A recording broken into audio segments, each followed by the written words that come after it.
আচ্ছা বলুন তো, ইহুদি আর বনি ইসরায়েল কি আসলে একই? কিছু মানুষ বলে ইহুদি মানেই বনি ইসরায়েল। আবার কেউ ভাবেন আজকের ইসরায়েল রাষ্ট্রের সমর্থকরা সবাই বনি ইসরায়েল।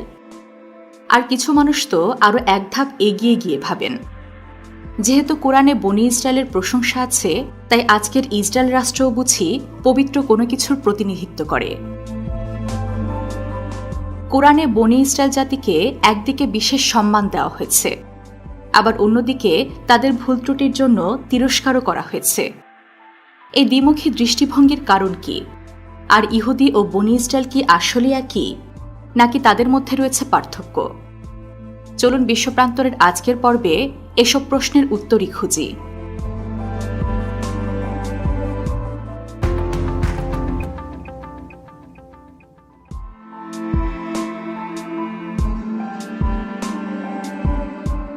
এসব প্রশ্নের উত্তর খুঁজে পেতে হলে আমাদের আগে পরিষ্কারভাবে বুঝে নিতে হবে বনি ইসরায়েল ও ইহুদি বলতে আসলে কি বোঝায়। বনি ইসরায়েল শব্দটির আক্ষরিক অর্থ হল ইসরায়েলের সন্তানগণ। এখানে ইসরায়েল বলতে বোঝানো হয়েছে হজরত ইয়াকুব আলাইহিসসালামকে। তিনি ছিলেন হজরত ইসাক আলাইহিসসালামের পুত্র এবং হজরত ইব্রাহিম আলাইহিসসালামের প্রিয় পুত্র। অন্যদিকে ইহুদি শব্দটি এসেছে ইয়াহুদ শব্দ থেকে। এটি একটি ধর্মীয় পরিচিতি, তবে একসময় গিয়ে এটি একটি জাতিগত বৈশিষ্ট্য অর্জন করে। ইহুদি মূলত হজরত মুসা আলাইহিসসালামের অনুসারীদের ধর্ম, যা কালের প্রবাহে ধর্ম ও জাতির মাঝখানের সীমারেখাকে ঘোলাটে করে তুলেছে। তাই বলা যায় ইহুদি বলতে একে তো ধর্ম বোঝায়, আবার কখনো কখনো একটি জাতিকেও বোঝানো হয়। এখন চলুন ইতিহাসের পাতা উল্টে দেখি বনি ইসরায়েলের উত্থান কোথা থেকে, কিভাবেই বা তাদের পরিচয় গড়ে উঠেছে। প্রায় 4000 বছর আগে বর্তমান ইরাকের মেসোপটেমিয়ায় জন্ম নেন মহান নবী হজরত ইব্রাহিম আলাইহিসসালাম। তাকে শুধু ইসলামের নবী বললে ভুল হবে, বরং তিনি হলেন আব্রাহামিক ধর্মগুলোর পিতা। অর্থাৎ ইসলাম, খ্রিস্টান এবং ইহুদি, এই 3 প্রধান ধর্মই তাকে শ্রদ্ধা করে ও মেনে চলে। হজরত ইব্রাহিম আলাইহিসসালামের 2 পুত্র ছিলেন, ইসমাইল আলাইহিসসালাম ও ইসাক আলাইহিসসালাম, যাদের মধ্যে হজরত ইসাক আলাইহিসসালামের পুত্র ছিলেন ইয়াকুব আলাইহিসসালাম।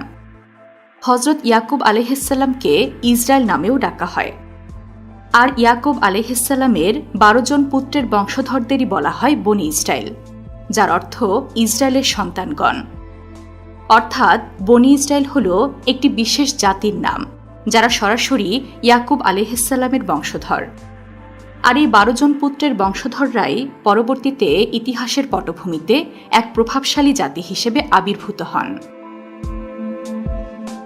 এখন মূল প্রশ্নটা হচ্ছে, বনি ইসরায়েল থেকে কিভাবে ইহুদি ধর্ম গড়ে উঠল? এই প্রশ্নের উত্তর খুঁজতে আমাদের ফিরে যেতে হবে বহু বছর পেছনে হজরত মুসা আলাইহিসসালামের যুগে। যেমনটা আগেই বলেছি, বনি ইসরায়েল ছিল একটি জাতি, একটি বংশগত পরিচয়। এই জাতির মধ্যে জন্ম নিয়েছেন মুসা আলাইহিসসালাম, হারুন আলাইহিসসালাম, দাউদ আলাইহিসসালাম, সুলাইমান আলাইহিসসালাম, এমনকি ঈসা আলাইহিসসালামের মতো বহু মহান নবী। ইসলামের শেষ নবী হজরত মুহাম্মদ সাল্লাল্লাহু আলাইহিসসালামের আগ পর্যন্ত অধিকাংশ নবী এসেছেন এই বংশ থেকে। তবে ইসলাম এবং খ্রিস্টান ধর্মাবলম্বী বিশ্লেষক ও গবেষকদের মতে সময়ের সাথে সাথে এই জাতির অনেকেই আল্লাহর নির্দেশ অমান্য করতে শুরু করে। তাদের ভেতর কিছু কিছু গোষ্ঠী নবীদের অমান্য করেন, এমনকি হত্যা করতেও দ্বিধা করেনি। তারা বারবার আল্লাহর সঙ্গে কৃত অঙ্গীকার ভঙ্গ করেছে। এই কারণে কুরআনে, বিশেষ করে সূরা আল বাকারা, সূরা মাইদা সহ বহু স্থানে আল্লাহ তাআলা তাদের ইতিহাস তুলে ধরেছেন এবং সতর্ক করেছেন। হজরত মুসা আলাইহিসসালাম ছিলেন বনি ইসরায়েলের এক মহান নবী এবং তার উপর তাওরাত নামক গ্রন্থ নাজিল হয়। এই তাওরাতই ছিল তাদের জন্য আল্লাহর আইন ও শরীয়তের মূল ভিত্তি। ইসলাম ধর্মীয় পণ্ডিতদের মতে দুর্ভাগ্যজনকভাবে সময়ের সঙ্গে সঙ্গে এই তাওরাত বিকৃত হতে থাকে। নবীদের অবমাননা, কল্পিত গল্প সংযোজন আর আত্মস্বার্থে ধর্মকে ব্যবহারের কারণে তাদের ধর্মীয় পথ ধীরে ধীরে বিকৃত হয়ে যায়। ইসলাম ধর্ম অনুযায়ী এসব ধর্মগ্রন্থে এমন বহু অংশ রয়েছে যে অংশে নবীদের অবমাননা করা হয়েছে, এমনকি আল্লাহর প্রতি অবিশ্বাসের স্পষ্ট ইঙ্গিত পাওয়া যায়। উদাহরণস্বরূপ ঈসা আলাইহিসসালামকে আল্লাহর প্রেরিত নবী হিসেবে স্বীকার না করা, তাকে ঈশ্বরের পুত্র এবং স্বয়ং ঈশ্বর মনে করা।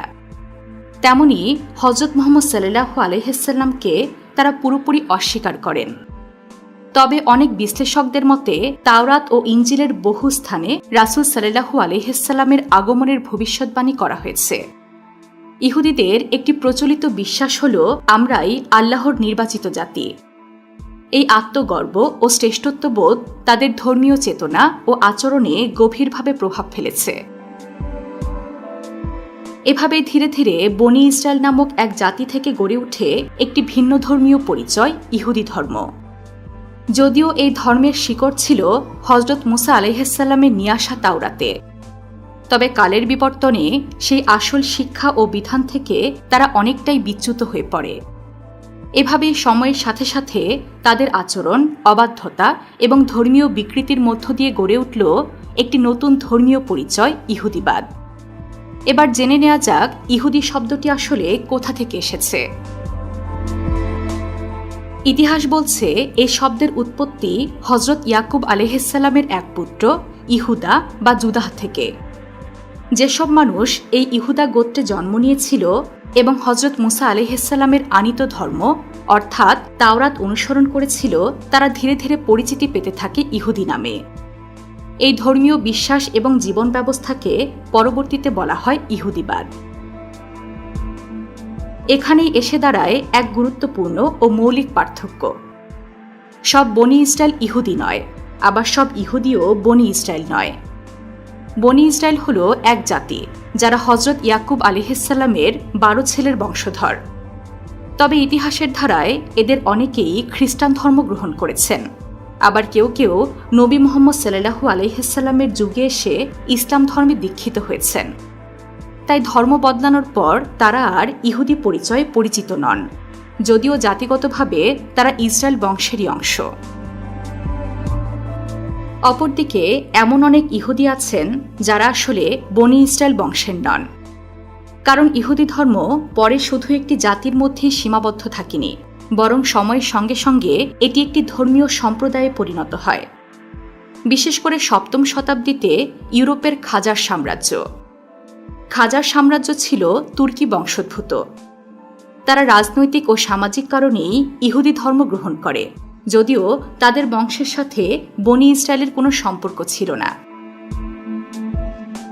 এবার চলুন দেখি এই জাতি ও ধর্মের জটিল সম্পর্ক বোঝাতে কোরআনে কি বলা হয়েছে। পবিত্র কোরআনে বনি ইসরায়েল জাতির নাম প্রায় 40 বার এসেছে, যেখানে তাদের ইতিহাস, আল্লাহর দেওয়া নিয়মনীতি এবং সেই নিয়ম মানার দায়িত্ব নিয়ে আলোচনা আছে। অপরদিকে ইহুদি শব্দটি কোরআনে মাত্র 8 বার এসেছে এবং প্রতিবারই মূলত সমালোচনার খাতিরে ব্যবহৃত হয়েছে। এখানে ইহুদিদের ধর্মীয় গোঁড়ামি, কপটতা এবং নবীদের প্রতি শত্রুতার কথা বলা হয়েছে।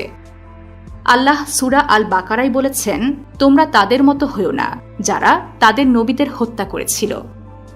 এই আয়াত থেকে বোঝা যায় কোরআন ইহুদি সম্প্রদায়ের কিছু নেতিবাচক দিকের প্রতি সতর্ক করেছে, যেন মুসলিমরা এসব থেকে বিরত থাকে। আরেকটি অত্যন্ত গুরুত্বপূর্ণ বিষয় হল আজকের ইসরায়েল রাষ্ট্র নিজেদের বনি ইসরায়েলের উত্তরসূরি বলে দাবি করে। তারা বলছে তারা সেই জাতির উত্তরাধিকারী যাদের কথা পবিত্র কিতাবে আল্লাহ বিশেষভাবে উল্লেখ করেছেন। কিন্তু বাস্তব চিত্রটা কি সত্যিই এমন? বাস্তবতা হল আজকের বহু ইসরায়েলি নাগরিক আদৌ বনি ইসরায়েলের বংশধর নন। তারা ইউরোপ, আফ্রিকা বা এশিয়ার অন্যান্য জাতি থেকে ধর্মান্তরিত হয়েছেন। তাই এটা স্পষ্টভাবে বুঝে রাখা জরুরি যে ইহুদি আর বনি ইসরায়েল এক নয়। এই পার্থক্য বোঝা খুবই জরুরি, কারণ আজকের অনেক রাজনৈতিক ও ধর্মীয় বিতর্ক এই ভুল বোঝাবুঝির উপর দাঁড়িয়ে আছে।